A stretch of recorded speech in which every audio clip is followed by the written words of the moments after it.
listening to Pop This, the podcast where three women talk about pop culture. Here are your hosts, Lisa Christiansen, Andrea Gin, and Andrea Warner.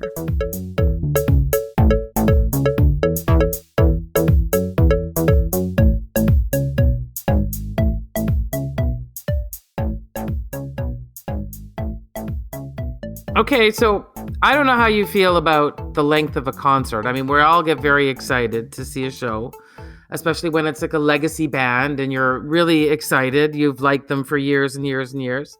And I am specifically talking about The Cure, who I did see on Friday. You went to that. I did go to that, and they played for 2.5 hours. And whoa. I mean, money's worth. Yes, Yeah, money's worth. However, I feel like a bad fan because that was long. I felt like it was the end of the day. Sorry, Robert Smith and company, but it was a Friday. I went like straight from work, had a drink. You're in love. Sorry. I know. I thought I'm I was sorry. too. So sorry. And then at 8:15 they come on, and then at 11 it was over. But so did they have an opening act on top of that? Yes. Can you even remember who it was act. after the 3-hour show? Yeah, they're called the Twilight Sad. They're from Scotland, and So that was really long. It was a really long night. It was started at 7, and boy.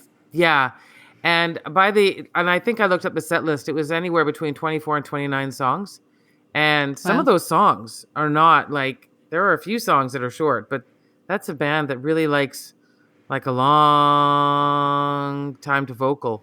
We're sometimes talking like 3 to 4 minutes. Yeah. And am I a bad fan, or do you guys like 2.5 hour concerts? I think that has to depend on who I'm watching. Yeah, me too. I mean, A-Dubs and I went to Elton John Yep. a few months ago, and it was a 2-hour, was it 2 hours? It was like almost 3 hours. Yeah. But he had an intermission. But he didn't have an opening. Hey? He didn't have an opening act at all. It was just like all him, and then he had an intermission.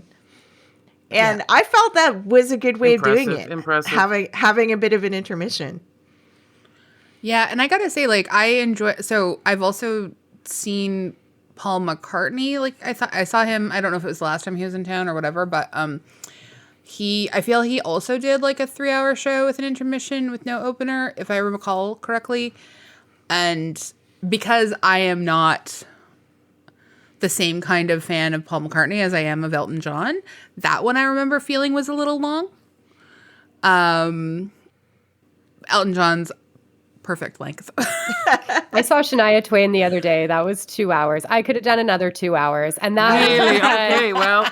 To be fair, her songs are a little more peppy. You Yeah. know, there's not like these long instrumental solo breaks. And the energy in there was just so wholesome. It was more exciting to watch the crowd almost than it was Shania. So you're just looking to see everybody's outfits on the Jumbotron. Yeah, for sure. I remember seeing Shania in concert like the last time she was in town. That was great. Don't you always get surprised when you see a country actor, like all the cowboy boots come out and you're like, where do you people live the rest of the year? I do not see this. I feel like I saw a lot of urban cowboy boots as a fashion statement in the early 2010s. Am I mistaking that? Or was like some... I think like you're it was accurate. a thing. Yeah, I had a it was pair a hanging thing for a around while. that I must have picked up in 2010 because they came in handy for Shania. Yeah. You wore cowboy boots to Shania? I did not, but I gave them to a friend that was going with me who wanted the full ensemble. Oh my Nice. gosh. I had no idea you went full on. Wow. Okay. Did you wear something country? I did wide leg denim bell bottoms, black Perfect. crop top, just kept it simple, big hoops, running shoes But, like- so I could jump at everything. What about an animal print?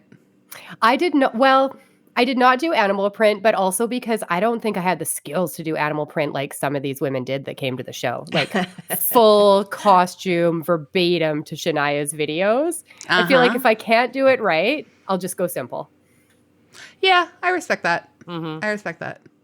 But I hear what you're saying, Lise. That's too long for a movie these days. Like 90 minutes. Keep it at 90 minutes. We don't need We know Lisa two and a pieces half out. hour sagas.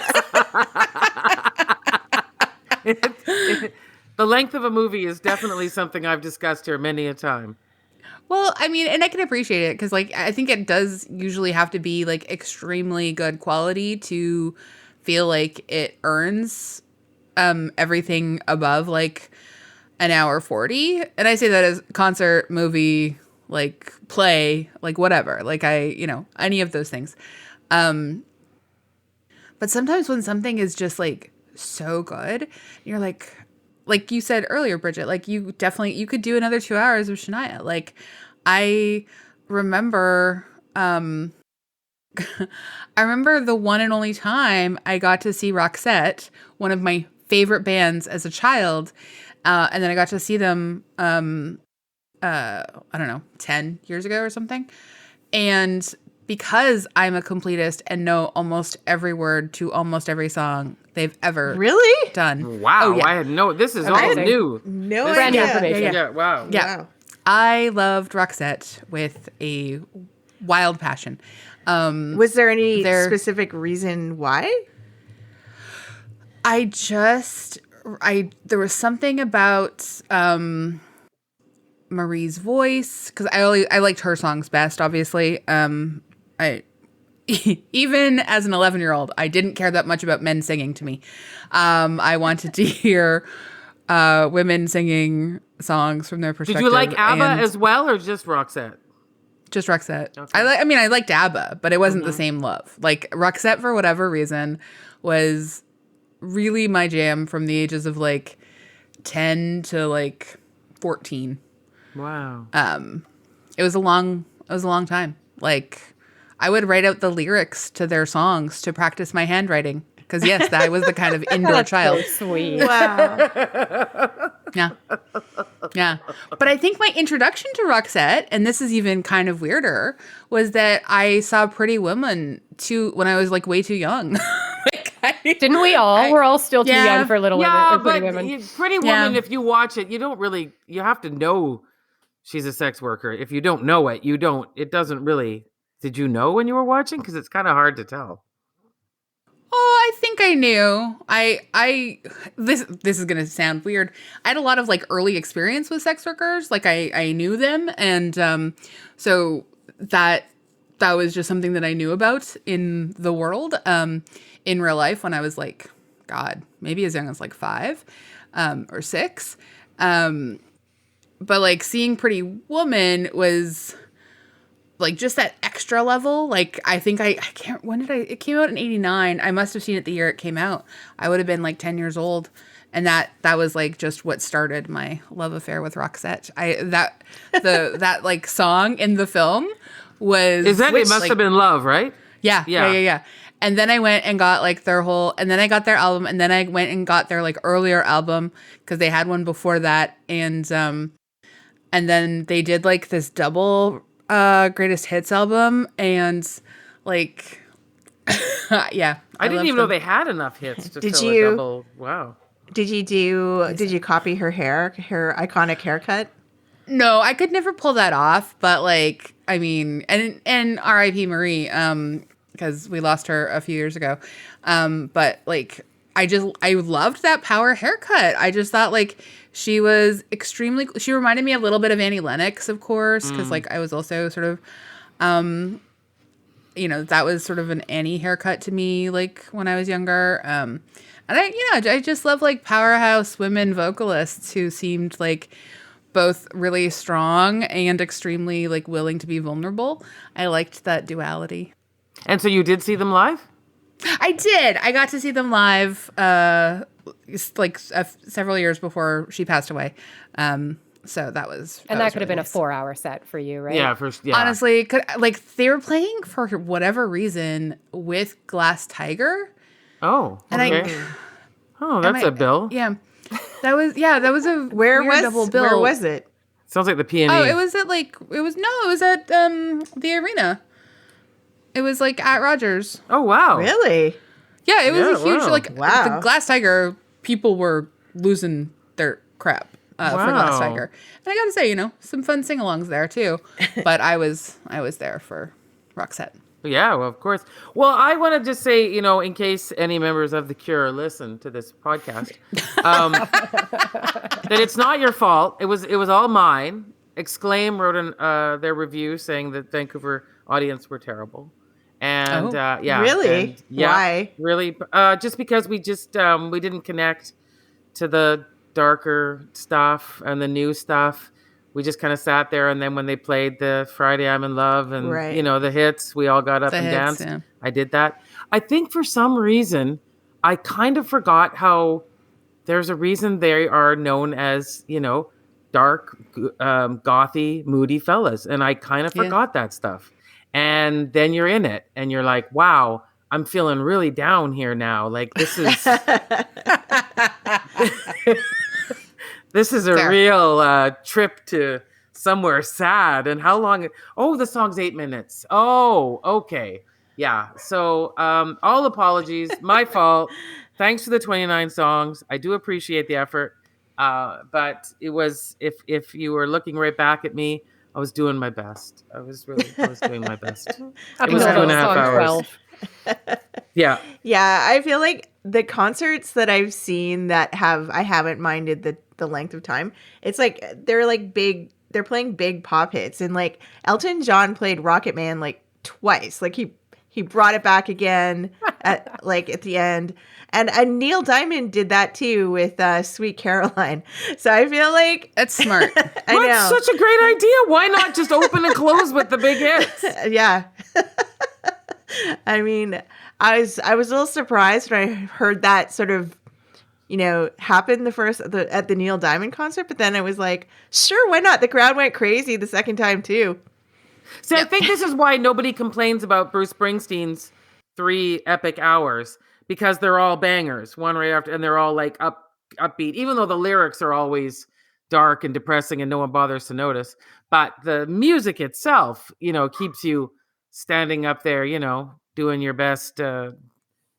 Something to be said for stage design, too. The Cure looked like they just came out and what they brought was what they brought. I saw Cher do a 2-hour show, not pre-pandemic, and every song was a banger, of course, and also the set changes and the outfits change, so visually you're arrested the whole time. Robert Smith did not make a costume change at all, not once. I'm seeing so much social media just stuff come up in my feeds from the Taylor Swift Eras tour, and that just seems so epic. Like she must be playing like 3-hour shows or something. I've heard that. I heard that they are. Yeah. But then, she dives into the stage and she has like 40 million costumes. No, I know that's I think that's perhaps, I think I was expecting something like that. More Taylor Swifty. Is Taylor setting the bar too high? Is this what's happening? Yeah. Is that what's happening? It's true. But Beyonce's show too, like I've seen Beyonce twice and I've been like blown away both times. And like each time I could stay there forever and it would be fine. I would be happy to hang out and like watch her splash in water on a like suddenly the stage is filled with water. Are you serious? And they're all like how are they doing this? Yeah, it's incredible. Oh wow. And then like 5 minutes later it's dry. She literally has figured out how to master water. Are you going to see Beyonce for the 3rd time? I didn't do it this time. I should, honestly, but I heard it was just like so hard to get tickets. Well, we've got them. So Lisa and I got them. Yeah. I've never seen her before. Oh my God, you guys, when are you going? September 11th. Oh, that's exciting. Yeah. That's going to be such a good show. It feels important. Like I have to go. Yeah. It's still a little bit more than I expected to pay for a ticket, but it's not horrible. It's going to be worth it. I can tell you that I much, know that. like, for sure. I know that. Yeah. There won't be any 8-minute goth experiences either, right? So look, there might be. We don't know what's going to happen between now and September for Beyonce. As long as there's water while it's happening on the stage, we'll be fine. Yeah. Do you want to hear about another epic show that has a tie-in to this movie that I saw? Yes, please. Oh my gosh. You know how I mentioned I went to see Stars on Ice a few weeks ago? Yes. That was a 2.5-hour show. Kurt Browning's final tour, but you know who else was there? Elvis Stoico. Oh, And you know what? Kurt and Elvis are still the most popular skaters, and like, there's so many women there that just loved Elvis. Like, they were screaming, "I love you, Elvis," while he was skating. Amazing. Yeah. Did he do his legendary like performance to Elvis? No, he didn't. Presley? He didn't Okay. perform any Elvis songs. He did a hilarious James Bond villain kind of bit. Oh, fun. Like, very funny. He did a backflip. yeah. Yeah, he Did still Kurt can do Browning backflips. Did Kurt Browning do the only two numbers I know of his is the Casablanca one and the Singing in the Rain?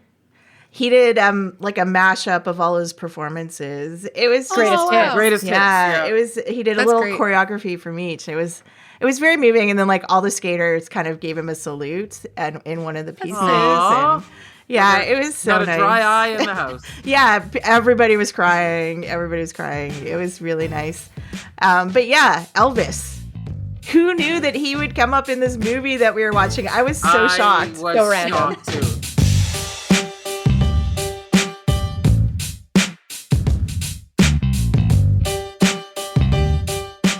I could not have predicted it, but you're right. That's a great segue. And so let's do it. I'm Andrea Warner. I'm Lisa Christiansen. I'm Andrea Gin. And I'm Bridgette Watson.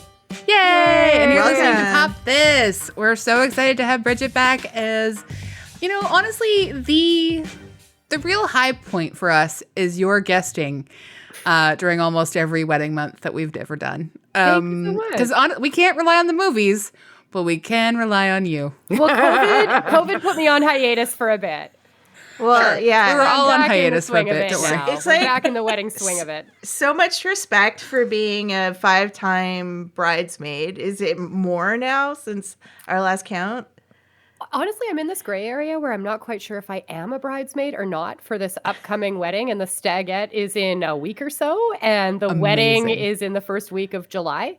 And this is a really romantic thing. The wedding just very last minute put together. All of a sudden, I'm in a WhatsApp group called the Bridesmaids Chat. And the messages are firing. And I'm not quite sure if I'm a bridesmaid or I'm just in the chat or if I should be taking the lead because nobody is. So there's a lot of kinks to work out in this one. I love this, and I'm just going to predict right now that you end up not only the bridesmaid, but maybe the maid of honor, because There's you'll gonna have be to a take the lead. I'm so speech, sorry. Isn't there? I know. And what's funny is sorry. my last WhatsApp group chat is from pre-pandemic 2019 when I was a bridesmaid in Turkey. That seems to be the only time I ever use WhatsApp. So the app is a source of wedding anxiety for me now. Absolutely. Wow. But Wow. I mean, like, Incredible. you should by now just like open your desk drawer and like pull out a plan and just be like, I got this. I was also a wedding caterer for years before my own friends and loved ones started getting married. So I have heard every possible opening speech, every mishap between groomsmen and bridesmaid. I feel like I've been running interference on other people's weddings since I came of age or something. You Yeah, should write a that's- memoir. That's a lot, dude. Yeah, I think that's a great idea. Names will have to be changed. Yes. Yeah. Absolutely. And feel free to change them on this podcast too if you need to. We love to hear all the dirt. So we are talking about, we'll do your proper introduction in a minute, Bridgette, sorry. We are talking about Rachel getting married. We have somehow never done this film. And I feel like it's because we were saving it for this year Yeah. and this moment. I think you're right. Yeah. I had never seen this film. Me neither. Oh, really? Oh, wow. Oh, I that's fun. have. This is my second time seeing it. Same. Okay. Mm-hmm. Fascinating. Well, I feel like we're going to have a lot to talk about. Let us read our bio for our beloved guest. Bridgette Watson is a journalist and radio producer and last appeared on Pop This to talk about the Oscars last year. She was also on our Bridesmaids episode, having been a bridesmaid herself at 5 weddings at our last count. You've also done another wedding episode, but I don't remember what that was. I'm pretty sure. I think Anyway. so. Weddings are a blur. I'm sure you did at least 2 because that we were just like, well, you got to come back. Oh, and I tell did us another something. Anne Hathaway one where we looked at Oh, her Bride Wars? Bride Wars. Bride Wars. Yes. Yes. Thanks. It's a very Okay, different so Anne Hathaway movie. you are now our Anne Hathaway and wedding combo guest. I'm really building you know a niche what? for yourself. I feel like she has a couple more of wedding movies in her, so I feel she's probably done some and we just are forgetting about them. Yeah. Like, you know what I mean? Like that's fine. Anyways, She has that doe-eyed look that she would have been in one of those like those what are those blanking on his name, The Notebook, The Walk to Remember. What's that author? Oh, the Nicholas Sparks. Nicholas Sparks, that's the fella. Thank you. It strikes me as she could be one of those girls that's about to die, but she gets her wedding just a few days before her actual death. I feel like Anne Hathaway could pull that off. I mean, that's kind of what she was doing as like Fantine, but not quite in Les Mis. Like, yeah, she did, exactly. She definitely did death well there. She did not get married, but she had a child. She did. Yeah, she did. Yeah. Yep. That's the takeaway from Les Mis. Well, she had a child. In summary.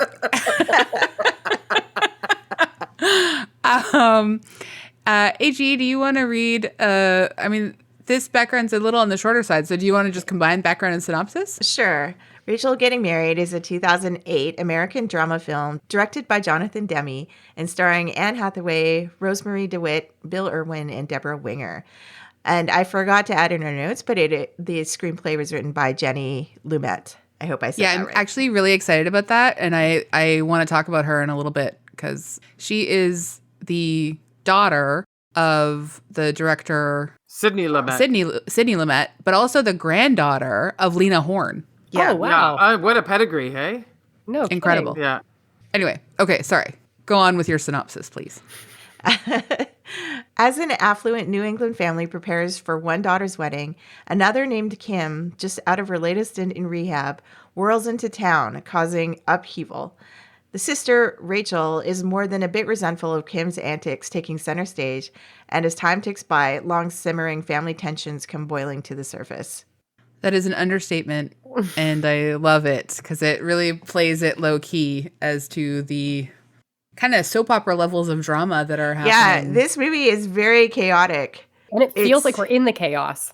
Yeah. It's got a chaotic feel, the story, everything, the way it's filmed. It's just, it always makes you feel like a little bit on edge. Yeah.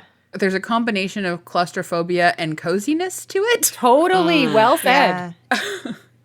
Yeah, it feels like you're at a very uncomfortable Tony and Tina's wedding. You guys, you know, Yes! those like Oh my live God! theatrical performances. It feels like you're there, but something's just not quite right. Yes. I have sat through Tony and Tina's wedding, I think like twice. It was very popular at one point in like the late 90s in Vancouver, and it ran for like forever.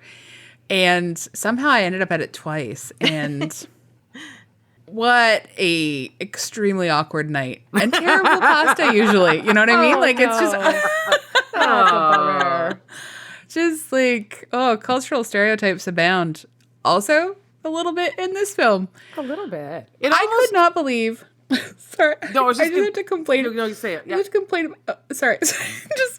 I could not believe that within, I think, the first 8 minutes of this film, not only do we have to hear about how fat both of the women think that they are, they then use the phrase, "You're so thin, you look Asian." Oh, I I did didn't not even catch hear that. that. That's No. I could not believe that that's how we kicked off the film. And I said to myself, is this going to be the most painful viewing experience of my life? Only a little. They abandoned that stuff a little bit after that moment, but yikes. Who says that? The Kim character, the Anne Hathaway character? Because we know Yeah. she's kind of leaning towards awful. So Yeah. No, I know. And they give her the racism and the anti-fatness, but yikes. I've never even heard that as a complimentary racist thing. You know what I mean? Like anyway, it was wild to me.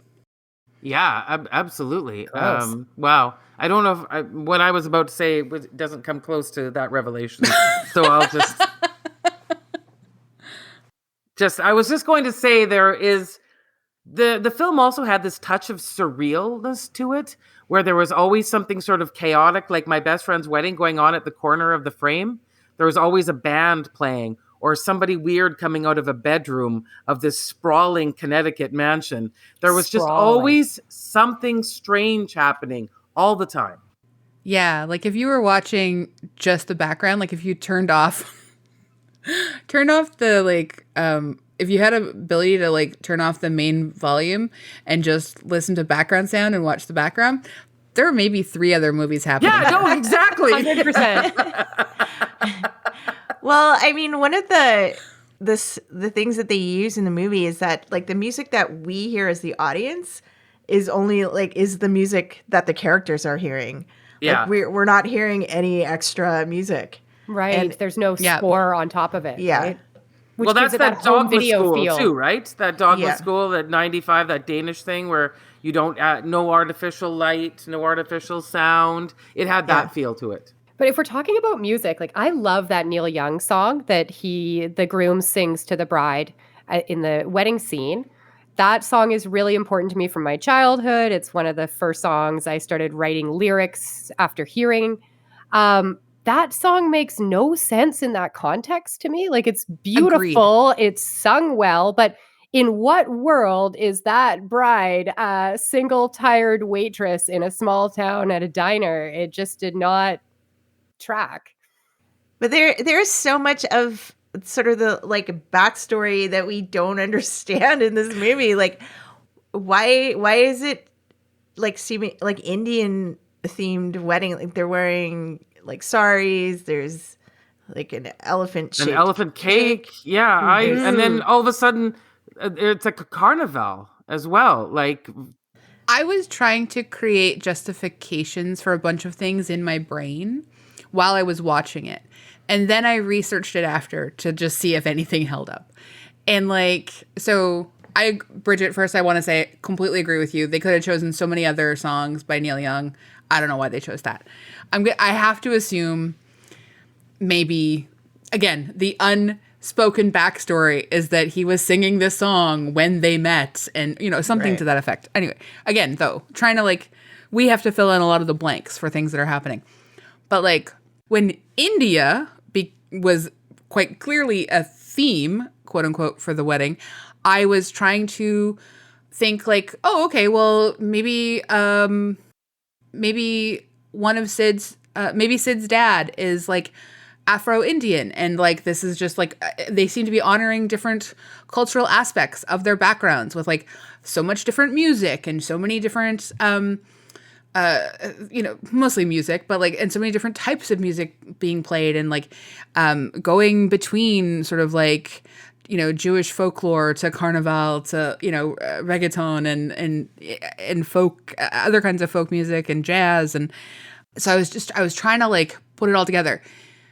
It does not seem, from what I could find out, that there is any culturally reasonable reason why India is a theme for this wedding, other than it was 2008 and we were still in a time of cultural appropriation which I still feel like that's actually more like late 90s than late 2000s, but like whatever, I don't know when this was actually written originally.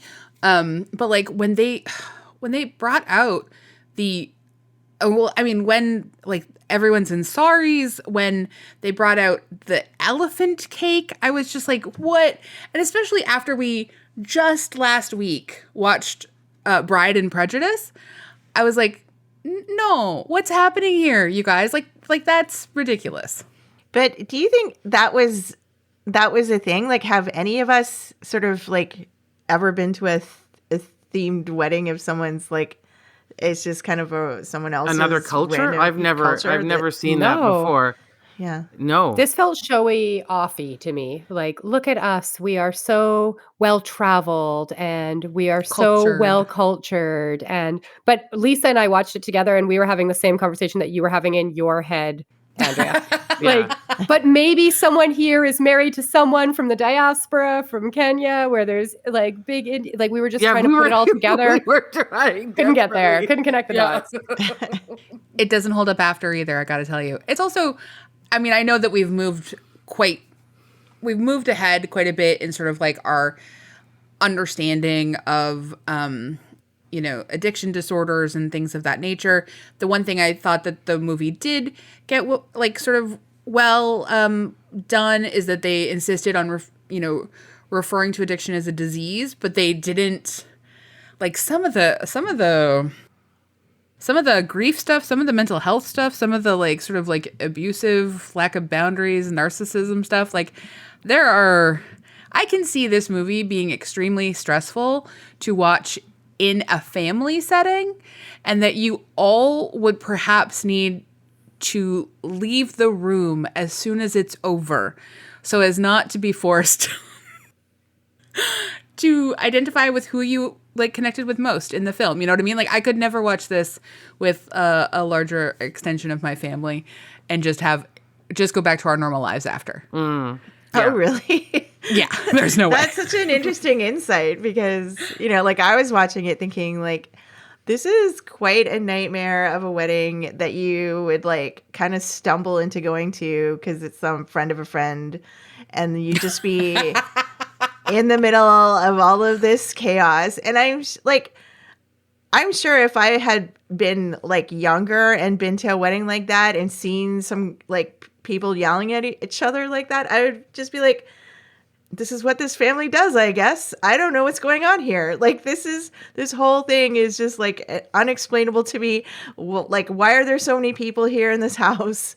Why is everything like not planned until the last minute of like they're still doing the seating chart the night before?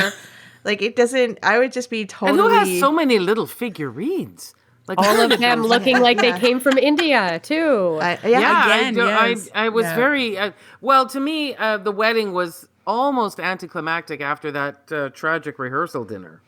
I mean, that was a whole other thing to watch. Like, who are these people? Who are these people?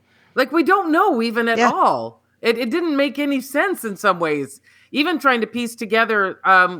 Because Bridgette and I were trying to piece together how old the brother was. How long ago that happened. Mm-hmm. And then both parents had moved on and that wasn't why she was in rehab. She must have been in rehab before and this was another time. I think she's been in rehab probably off and on since after after she accidentally killed Ethan. Yeah. So I like Jenny Lumet's script. I think I would love, I was checking out to see if she's done a lot of other work and she really hasn't. And I really would like to see more of her writing because I think she's quite talented.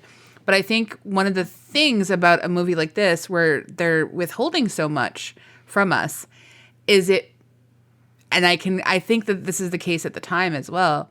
It makes the movie seem a little bit more interesting because you're trying to figure it out. So you're not paying attention to all the other things that aren't actually very successful. Like it gets away with a lot by making us be constantly grasping at the little pieces of info as they release it. Yeah. That makes sense. Well, because everybody talks about that dishwashing scene. The battle of the dishwashing loading. I think about that scene monthly, having I only do seen too. the movie once before when it first came out. Yeah, I mean, because like loading your dishwasher, like everybody has their way. Yes, and when I visit my extended family, my parents and the sibling and everybody's home, the dishwasher is like that. Everyone has their own way and it becomes a power struggle. But like just as you were saying about the Lena Horne and Sidney Lumet, who the original person was that started off this dishwasher scene in real life? Bob Fosse. Like that is Bob Fosse and Sidney Lumet were at her house and they started, that was who had the dishwasher situation. Oh my God. And so that got written into the script. But cool. That's incredible. Yeah. Well, and one of the things I actually really liked about the dishwasher loading scene is that it gives you the sort of classic dad, new husband, sort of like it's a homemaker twist on a typically sort of like patriarchal, misogynistic sort of power struggle. And I frankly, like, let them fight about the dishwasher. Right. They could have been fighting over the grill, and that would have been a classic. Right. It's so boring and basic. A dishwasher, yeah. And they also argue about even washing the dishes. You know what I mean? Like, they continue to just sort of like do this weird sort of give and take dance, power struggle / like tiptoeing towards like loving each other kind of thing. And like, I wanted to see more of their relationship. Well, and also, A-Dubs, just going back to your comments about how nuanced the main characters are. I found it, like, I was wondering why they didn't give us any nuance or any information about the groom or his family at all who were there, too. Like, they're like, it's, you see kind of a diverse group of friends and family assembled at this wedding, but we just never find anything out about them at all. Why do they live in Hawaii? What's going on? Yeah. I feel like this is kind of classic Jonathan Demme, where he thinks that he's being progressive by having a quote unquote diverse cast. And that's as far as he's willing to go. He's not going to make them real. He's not going to give them more screen time. He's not going to draw out anything else from the script. I would assume, actually, that the scenes of theirs were cut. Like, I'm thinking specifically of Sydney Williams, played really wonderfully by TV on the Radio's Tunde Adebempe. Like, it's just such a, he's got so much warmth and charisma and barely gets a chance to sort of flex any of it. And I just, it's very like classic, like, oh, our film has like a Black family in it and other people of color, but they are just really props to all the white people doing things. And but that's really also how those people live. Like, that was like, Kim and Rachel can suck the life out of a room like nobody's business. I mean, they really. But we can still like. They still give like Paul and Abby like a little bit more to work with. We could give a bit more space to like Sydney and his family just to like have some reaction to this nonsense that is happening. Like, they're not oblivious. They like, I mean, you could, again, sucking the life out of the room, like just a little bit more time for them to be able to process what they are being forced to witness and experience during this like what is their son marrying into? Also, where are they? Aside from the wedding events, the Black family's never at the house, except for Sid. But you see all of these other people around, but you never see the groom's family actually in the space where, why are they not there for the seating planning and surely there's a bedroom for them. Mm-hmm. Yeah, there's a lot. I mean, we get like these tiny sort of offhanded moments of like, the uncle is a soldier and we want him to come home. I don't know. It's just, it feels very, very classic, sort of like just with the undercurrent of white supremacy, where like the white people in the film are the stars, they're the top billed people, and every person of color is tertiary. And we don't think Demme was. Oh, sorry. We don't think Demme was making a point there about that, right? That'd be giving him too much credit. I think that gives him way too much credit. He wasn't doing a Get Out thing here or anything like that. Nope. No, he's never done that. Just never. But this wasn't his screenplay. This was the screenplay of Jenny Lumet, right? But I don't think we can say like that it's her doing, like, he's the director, he's the one who's deciding like what's going in, getting cut out. Like that's why I expect that her screenplay has more nuance, because I just think that from what I've seen of what she's done, I feel like she is a more nuanced person than that. And like, she actually, as a Black woman, would make space for Black voices in her script. And I think like coupled with like the other things we talk about off the top of the film, and like, this feels to me like very much like a movie that is very 2008 and that hasn't aged as well. Like, when I watched it, I was just like, huh. I remember a lot of fuss about this film, and I'm not saying Anne Hathaway isn't great. Yeah, it was her first Oscar nomination. Yeah. for And Best I think, Actress. Yeah. yeah, and I think she's very good. But I was just like, this 15 years later, nah, Yeah.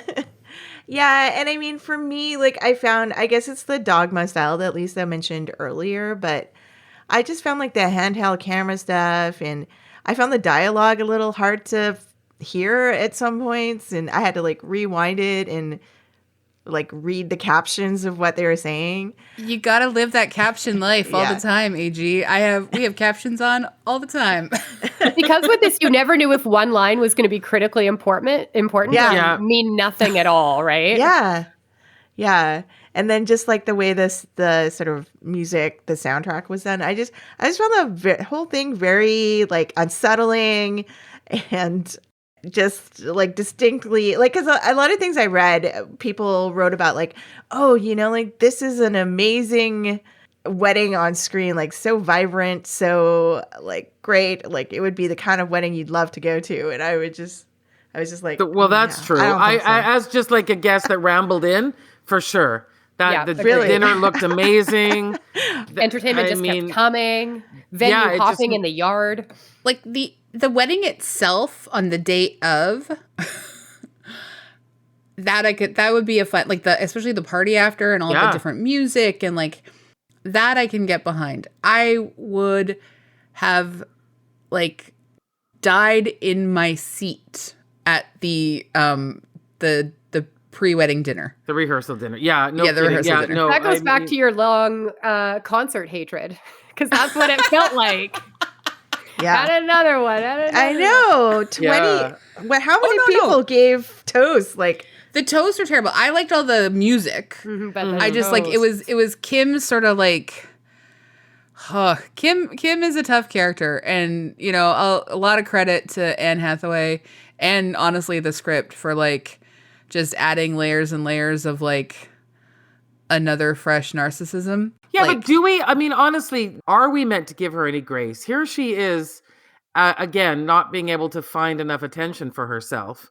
And then she takes it out and goes to her mother and wants to absolve herself of this guilt of what she's been feeling and give it to her mother. It's almost like passing something to her. And like that scene to me was, I mean, not just to me, but it was so horrific. So horrific. well, I guess I found it horrific sort of on both their parts for me personally, like watching it, just like seeing how much blame entirely her mother had for Kim and how much Kim had been sort of holding that blame and trying to figure out how much, like, obviously she's responsible for what she did, but thinking about the circumstances that got to that moment. I feel like we're supposed to sort of like understand that everything is messy and super complicated. Yeah, And yeah. they all made some pretty horrific decisions. But even though it was really horrific, I kind of felt in the moment that it was cathartic for both. I'm sure that Anne Hathaway's character felt like her mom had maybe felt that way but never said those things, and vice versa. And so it was almost like they knew those feelings were out there and they were finally said to each other, even though it was in a very violent circumstance. It was like having that final freedom to say that the actual thing that you've been holding on to for both of them. And maybe that is helping her move forward and why she's going back to rehab, because she had this big moment that maybe she needed, Anne Hathaway, and maybe the mom needed too. Well, I think we get the clearest sense of sort of where our sympathies are supposed to lie a little bit when the mom is going to just Irish goodbye her own daughter's wedding and not talk to Kim. You know what I mean? Like they've both done these, they both said the worst things that they can to each other. They've assaulted each other. And obviously Kim wants to try and actually like make amends after this sort of like confrontation has happened, and her mom wants to keep going into denial and just pretending it never happened and like drive away and go to Washington. And I think like that's kind of the answer of where we're supposed to like end it, is that like Kim and her sister have worked through some stuff. Kim and her dad have maybe even worked through some stuff. Kim and her mom, they've addressed things, but they haven't worked through anything maybe. but yeah, like I found this movie this constant wrenching, like you like lurch from event to event. Like to me, like when she and her sister had that kind of one-upsmanship argument the night before the wedding, where Kim, you know, kind of wanted to discuss her troubles and like all the family, how the family was treating her, and then her sister drops the like I'm pregnant news. And but like that doesn't even end there. Like Kim comes back and is just like, how dare you steal how dare you use that news to steal like what I'm talking about? And it just gets like, it's so awful on both sides. And it's like, I don't know, like it just, to me, this was not a pleasant viewing. And I do. No. And it's just that father, he's such a lovely man. He just isn't willing. He's not willing to lose 2 children. Yeah, I think like this is kind of one of those situations where like this pregnancy that is sort of played like another asset to the quote unquote perfect life that Rachel has versus the utter shambles that Kim has is actually like the chance now is to just be like, you're going to have to deal with the fact that your mom is probably never going to change and probably never going to be who you need her to be. Mm-hmm. And like, you guys are all going to get to start fresh and hopefully break some cycles in this next iteration of what your family's going to look like. And those are tough, really tough things to have to deal with. But like, I think that this movie kind of wants to try and get us to that point. But every single person who watches it is going to bring both all their own sort of like baggage around this stuff and then also their own kind of like mild horror if they've never experienced anything like it. So it's not a movie that's going to play for everyone in the same way in any way, shape, or form, you know? Can we just have a moment for Carol? Yeah, Carol. no kidding. Sweet angel Carol. And whoever Deborah Winger's husband is, too. I mean, she's just trying her best. Yeah, here. Everyone's trying their best. Yeah, I love Carol. Anna Devere Smith. I've seen her in so many things. Yeah. And I really, again, I wanted her to have a little bit more to do. Like she gets a little bit of her offer of Diet Coke just swatted away by Kim saying she prefers Pepsi from the fountain. Right. Yeah. I've never heard anyone say that before. I thought that was just amazing. Well, you know what? I have. So that was a weird scene for me. I actually have said, I have actually literally said What? I prefer Pepsi from the fountain. Yeah, I prefer. Yeah, me too. I'll go to 7-Eleven over What? having a can of something Oh my every God. time. Really? Yeah. I've had to switch to Diet Coke, but that's but my one true love will always be a fountain Pepsi. Oh God, yes. Really? You have to taste test us this week. I did not know that. Now you're making me want to try a fountain the fact that they Pepsi. wrote that in felt very accurate to me. I was like, wow, this movie gets me on a weird level. Exactly what I thought too. I mean, I feel like we've barely scratched the surface. And Okay, we but could talk can I about just it. like bring it full circle and ask like, Oh, sir. Yeah, please. how many people do you think, like what percentage of the people watching this movie got the Elvis Stoico reference? 1%, you. No, like just I kidding. say, But in 2008, he may have. Was he still? Was he in his like, how- heyday then? where- Well, was he he over was his the heyday? night. no, It was like that was 90s. Yeah. like late 90s, maybe there an early Olympics 2000s. then? Okay. Yeah. So there's a bit more of a buy-in there, I would say, with the time. But now, oh, I really liked it because it's so specific and it feels like Oh, well, and I'm sure that the people sitting next to me at Stars on Ice would have felt really seen when they watched this movie. yeah. It plays very well with the age that Rachel and Kim are in the film. It's like it's so specific. And it's also like a really innocent fantasy. Like it doesn't get dirty or weird. It's just like one of those classic like young kid fantasies that you have. And I really appreciated the way that they sort of played that scene and the specificity with which it was Yeah. Elvis Stoico. I mean, just like how many? I have no idea how high his profile would be in the United States at any point.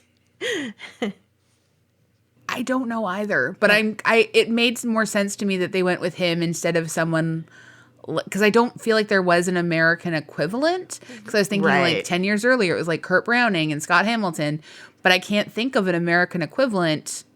Yeah, that's true. Exactly. Yeah, To Elvis they didn't- Stoico? Yeah. No, not in 08. Not in the Yeah. early 2000s or the late 90s. So they went with who they could. Yeah, you're right. I will say I think Deborah Winger was impeccably cast because both Brilliant. Rachel and Kim Yeah. look Yeah, they did, absolutely yeah. like they could be her children. Like Kim, Yeah. or And I'm not Rachel used to especially. Deborah Winger being so frosty. Like, she's just such a warm actress, like everything I've ever seen her in. So yeah, that she was so good, I thought. Yeah, she's incredible. Yeah. I love her so much. As a constant bridesmaid too. Shout out to the maid of honor in the film who then gets checked aside. I was going to ask you Kim. about that. Yeah, she was sort of made out to seem like a real Karen, which wasn't a word in 2008. But I mean, what's she doing wrong except trying to stand by her friend the whole time? Yeah, she was.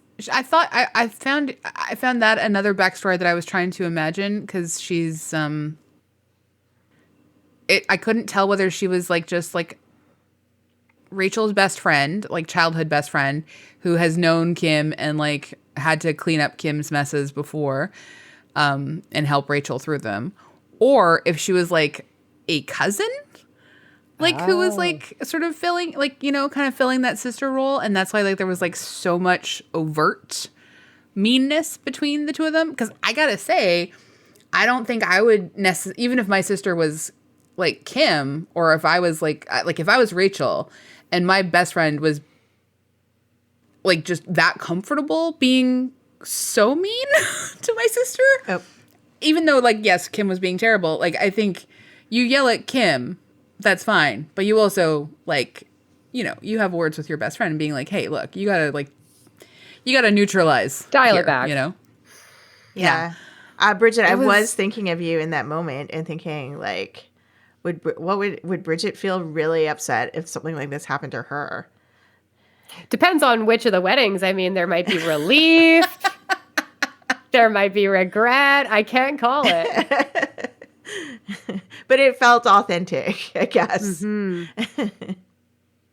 I have been at one wedding where, and I think I've mentioned this on one of your podcasts, where a sister was very, very hurt to not be in the wedding party. And I was just a date at this wedding. I was not taking her place in a wedding party. And when speeches were made, she got up and dropped the bomb. This was, you know, early 2000s. And she said, "Oh, look, plenty of fish. I guess it works." And then she just dropped the microphone and walked off. And nobody knew that they had met online. But the sister had a couple. She was in her cups. And she got up on the open mic. Oh my God. Yeah. and she Oh, it's caused almost as mayhem. good as Steve Buscemi in The Wedding Singer, but you know. Yeah. It's close. It's close. Oh my Plenty God. of fish. I guess it works. Mic drop. Literal mic drop. Wow. Wow. Yeah. Was it complete silence in the room, or? It was a wild wedding in the like forest on Hornby Island. So people who heard it, and word got around, but it wasn't like everyone was riveted to her in the moment. But That's so funny. those who well, were, she can't even command a crowd with a microphone. She doesn't deserve to be in the wedding party. Hey. Well said. Thank you. Does Rachel getting married pop? It's a tough question. I think it's a. It is a tough I'm going to question. give it a yes. I'm going to say it does, for being a really unusual movie. Like probably one of the most unusual, especially for us doing our Bride Month, for sure. The dishwasher scene has lived in my head rent-free for over 10 years now. So there are some things about this movie that pop for me. And I will say, though, the second time around watching it didn't pop as much as when I first saw it in 2008. And I think that was a lot of the scrutinizing I was doing of the cultural stuff in this film and whether or not it was off the rails. I think for me, at best, I can give it as a half pop because I do think it's like an interesting. It's like it's interesting. There are things that are going on that I think are very challenging and unusual and cool. And weirdly enough, I found this film to be like kind of funnier than I have indicated. It's devastating as well in moments, but it's also extremely funny in places. And maybe that's just my dark side. I think there's at best a half pop because there's a lot of stuff that is super messy about it, and just a little unforgivable. Yeah, I like mean, racism. Anyway, Just yeah, that. I'll Just give that. it a sort of very weak pop as well for the sort of the idea of trying to make a very stressful, unsettling, ugly wedding movie. Like that's pretty bold. So like I don't know. For being daring, I think like I give it a half pop, but like I didn't actually enjoy watching it. It was too stressful. I will say I did like this so much more than the Bride Wars. Oh yeah. Oh yeah, Like- yes, like- yes. That such a messy, gross, like weak, just deflated balloon of a film. It was So, kind of half pop. refreshing not to watch a rom-com on Yeah. wedding Yeah, month. You Yeah. know, it's like, oh, okay, this can be done. yeah. It can be done. It can be done better.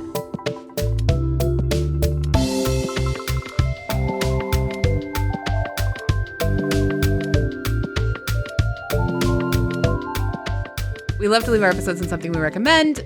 Bridget, as our guest, would you please like to go first? Okay, after much cajoling by Lisa, I dipped into Somebody Somewhere this weekend, and I just mainlined 2 seasons. Like, I just watched every Yay! episode. I couldn't get off the couch. I love it so much. I know you guys have done an episode on it, but I just cannot tell more people to watch this. It's just so peaceful, and the pacing of it is so beautiful, and there are some really tough subjects in there, but they're just done with such grace and love and humor, and it really, like, I was crying and laughing, and it warmed every part of my soul. So, and for Pride Month, I can't think of a better film for people to get, or a show for people to get into right now. It's just so inclusive and so loving.